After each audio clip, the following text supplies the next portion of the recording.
नमस्कार विद्यार्थियों। आज BA भाग 33 वर्ष का एशिया के भूगोल टॉपिक के बारे में हम अध्ययन करते हैं। एशिया में उद्योग धंधों में कौन कौन से सबसे बड़े उद्योग हैं और किस तरह से विकसित हैं और उनका मूलतः कहाँ कहाँ पर स्थित है, कौन कौन से औद्योगिक क्षेत्र है, उनके बारे में हम विस्तार से अध्ययन करेंगे। औद्योगिक क्षेत्रों की अगर बात करें एशिया में, तो एशिया के दो बड़े प्रमुख उद्योग हैं, जिसमें सबसे बड़ा उद्योग आता है लोहा इस्पात उद्योग और दूसरा है सूती वस्त्र उद्योग। लोहा इस्पात उद्योग की अगर बात करें तो प्राचीन समय से ही लोहे का उद्योग है। लगभग भारत की, अगर एशिया में भारत की बात करें तो लगभग 2000 वर्ष पहले है ये लोहा इस्पात उद्योग है प्रारंभ हो चुका था। हाँ, ये ज़रूर था कि वो बहुत छोटे पैमाने पर इसका कार्य होता था, परंतु वर्तमान समय में जैसे ही औद्योगिक क्रांति आई और औद्योगिक क्रांति के फलस्वरूप एशिया महाद्वीप में लोहा बहुत बड़ी मात्रा में उत्पादित होता है और लोहा बहुत बड़ी मात्रा में उत्पादित होने के कारण यहाँ पर बड़े पैमाने से उद्योग धंधे स्थापित किए गए हैं। इसमें चीन, भारत और रूस, यहाँ पर बहुत बड़ी मात्रा में लोहा इस्क निकाला जाता है और लोहा इस्क निकाले जाने के कारण यहाँ पर लोहा इस्पात उद्योग है वो भरपूर मात्रा में, बड़ी मात्रा में यहाँ पर बड़े पैमाने पर उद्योग स्थापित किए गए हैं। अगर हम बात करें चीन के उद्योगों की, पहले लोहा इस्पात उद्योग में चीन उत्पादन की दृष्टि से जापान और संयुक्त राज्य अमेरिका के बाद विश्व में को पीछे छोड़कर प्रथम स्थान पर है। ये विश्व के कुल पिग आयरन का 23.9% और अशुद्ध इस्पात का 17% उत्पादित करता है। तो अगर चीन के जो प्रमुख औद्योगिक क्षेत्रों की बात करें कि जहाँ पर लोहा इस्पात उद्योग स्थापित किए गए हैं, तो वहाँ पर स्थापित होने के कारण क्या है कि वहाँ पर उत्तम क्वालिटी का कोयला निकाला जाता है, लोहे के विशाल भंडार पाए जाते हैं, सस्ती जल विद्युत उपलब्ध है और सस्ता श्रम भी चीन में अधिकांशतः उपलब्ध है। तो इसके कारण चीन के मंचूरिया क्षेत्र, यांगटीसी क्षेत्र और शांसी क्षेत्र, ये तीन बड़े क्षेत्र हैं जहाँ पर उद्योग बड़ी मात्रा में स्थापित किए गए हैं, बड़े बड़े कारखाने स्थापित किए गए हैं। चीन का सबसे पहला कारखाना अंशान में स्थापित किया गया था। अंशान, फंसुहनो, पोन्सिनहू, मुकडेन, ये मंचूरिया क्षेत्र है। मंचूरिया अपने आप में औद्योगिक क्षेत्र में काफ़ी प्रसिद्ध क्षेत्र है। उसके बाद है यांगटीसी सिक्यांग एक नदी है, उसके इर्द गिर्द वाला क्षेत्र यांगटीसी क्षेत्र कहलाता है। तो वुहान क्षेत्र, मनसान, हुआंगसान, संगाई, होकाऊ, तापे, ये प्रमुख क्षेत्र है जहाँ लोहा इस्पात उद्योग स्थापित किए गए हैं। उसके बाद आता है शांसी क्षेत्र। शांसी क्षेत्र में पाओटी, यांगचुआन, टिटसिन, होनसान, पेकिंग, सिहेचिंगसान, ताइपुआन, ये प्रमुख क्षेत्र है जो चीन के उत्तरी भाग में स्थित है। और कैंटन, चुंगकिंग, चिचियांग, सिंगताओ, हुआंगसी, चिनलिंगचैन आदि प्रमुख इस्पात केंद्र है। उसके बाद अगला देश आता है जापान। जापान में कहाँ पर? जापान में कोई इस तरह के अगर जापान की हम बात करें तो वहाँ पर लोहा इस्क उत्पादित नहीं होता। जापान के जितने भी उद्योग स्थापित है वो सारे के सारे आयातित लोहे पर स्थापित है। तो जापान में जितने उद्योगों में बात करें तो कुल जो इस्पात उत्पादन का 13.9%, विश्व के कुल उत्पादन का 13.9% है वो जापान उत्पादित करता है। और अधिकांश जितने जो उद्योग धंधे स्थापित हुए हैं 1960 के बाद हुए हैं। जापान में कच्चा लोहा है वो आसानी से सस्ता जल परिवहन के साधन उपलब्ध होने के कारण आसानी से मंगवा लिया जाता है। यहाँ के क्षेत्र हैं यावता, तोबाता प्रदेश, कोबे, ओसाका, हिरोशिता प्रदेश, किहिन प्रदेश, ये तीन प्रमुख क्षेत्र जहाँ पर उद्योग स्थापित है। और होक्काइडो के मुरेरान द्वीप में भी यहाँ पर स्थापित है। उसके बाद अगला आता है भारत।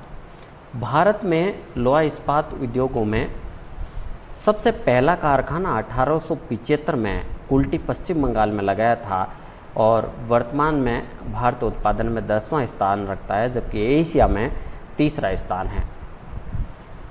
भारत में जो लोहा इस्पात उद्योग लगाए गए हैं उसमें Tata iron and steel company Jamshedpur, ये झारखंड के आसपास के पश्चिम बंगाल के आसपास के क्षेत्रों से हैं।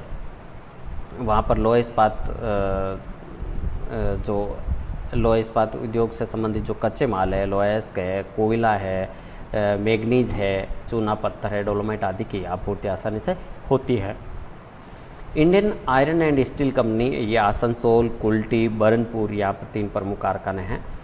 उसके बाद है राउरकेला, दुर्गापुरा, छत्तीसगढ़ का भिलाई, ये प्रमुख कारखाने हैं। विश्वेश्वरैया आयरन एंड स्टील ये कर्नाटक की भद्रावती तट पर है। इसके अलावा झारखंड के हजारीबाग ज़िले में बोकारो, जो बोकारो और दामोदर नदियों पर बोकारो और दामोदर नदियों के संगम पर स्थित है। इसी प्रकार तमिलनाडु के सेलम, आंध्र प्रदेश में विशाखापट्टनम में प्रमुख औद्योगिक कारखाने स्थापित है। एशियाई रूस की बात करें, एशियाई रूस, इसके इन 2 देशों के अलावा एशियाई रूस में कुछ ऐसे कुजेनतस्क क्षेत्र, ऐसे ये लोहा का प्रधान क्षेत्र है।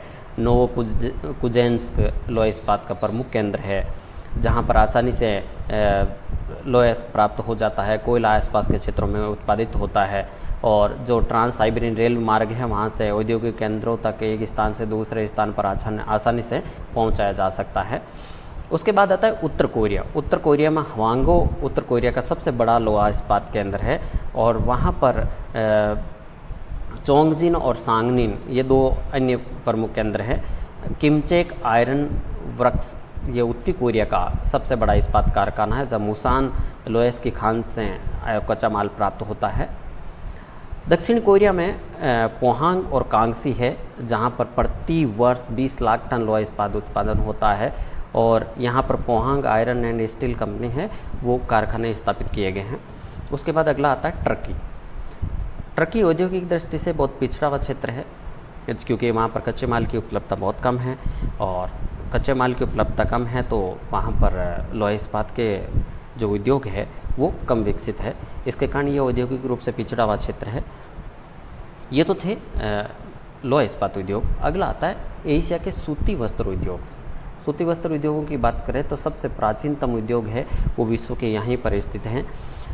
एशिया में प्राचीन रूप से बड़े उद्योग नहीं संचालित होते थे, केवल कुटीर उद्योग संचालित होते थे और वर्तमान में विश्व का 45% सूती वस्त्र है वो एशिया उत्पादित करता है, जिसमें सबसे बड़ा औद्योगिक उत्पादक देश है चीन, जिसमें विश्व का 25% उत्पादन होता है। चीन में सबसे पहला कारखाना 1899 में स्थापित हुआ था। उसके बाद जो आधुनिकतम कारखाना था 1920 के बाद हुए और चीन में सबसे बड़ा औद्योगिक उत्पादन का सूती वस्त्र उद्योग का उत्पादन का केंद्र है संघाई, जिसको चीन का मैनचेस्टर के नाम से जाना जाता है। चीन के सूती वस्त्र के अधिकांश कारखाने यांगटी, सिकियांग और उसकी सहायक नदियों के किनारे पर स्थित है, क्योंकि इन नदियों से आर्द्रतम जलवायु इन्हीं के किनारे पर स्थित है और सूती वस्त्रों के लिए आसानी से जल उपलब्ध हो जाता है, जल विद्युत उपलब्ध हो जाती है। इसके अलावा हेकाऊ, चोंगकिंग, नानकिंग ये प्रमुख औद्योगिक केंद्र हैं। भारत की बात करें तो भारत में सूती वस्त्र उद्योग है वो ब्रिटिश काल से ही स्थापित है, परंतु ब्रिटिश काल में इन उद्योगों को ज़्यादा ध्यान नहीं दिया गया और व्यापार नहीं होने के कारण ये काफ़ी कुटीर उद्योग थे, क्षतिग्रस्त हो गए थे। परंतु आज़ादी के बाद से ये उद्योग पुनः स्थापित हुए हैं और मुंबई को सूती वस्त्रों की राजधानी कहा जाता है, अहमदाबाद को पूर्व का बोस्टन, कानपुर को भारत का मैनचेस्टर। ये मैनचेस्टर वाला थोड़ा सा गड़बड़ है, ये उत्तर भारत का कानपुर है, मैनचेस्टर है। महाराष्ट्र और गुजरात लगभग 2/3 उत्पादन करता है। महाराष्ट्र में 119 मिलें हैं कुल, उनमें से नागपुर, वर्धा, सोलापुर, कोल्हापुर ये प्रमुख है। गुजरात में वडोदरा, सूरत, भावनगर, कोट, कलोल, पोरबंदर प्रमुख क्षेत्र है। मध्य प्रदेश में उज्जैन, बुरहानपुर, ग्वालियर, मंदसौर है। तमिलनाडु में प्रमुख केंद्रों में ये मदुरई के आसपास का क्षेत्र वहाँ पर स्थापित है उद्योग। उत्तर प्रदेश में कानपुर, मुरादाबाद, सहारनपुर, अलीगढ़, हाथरस, इटावा, लखनऊ, बरेली ये प्रमुख औद्योगिक उत्पादक केंद्र है। पश्चिम बंगाल में होजरी के उत्पादन जो हुगली नदी के तट के आसपास है, जहाँ पर राजस्थान में पाली और भीलवाड़ा प्रमुख रूप से प्रसिद्ध है। कर्नाटक में बेंगलोर, बेलारी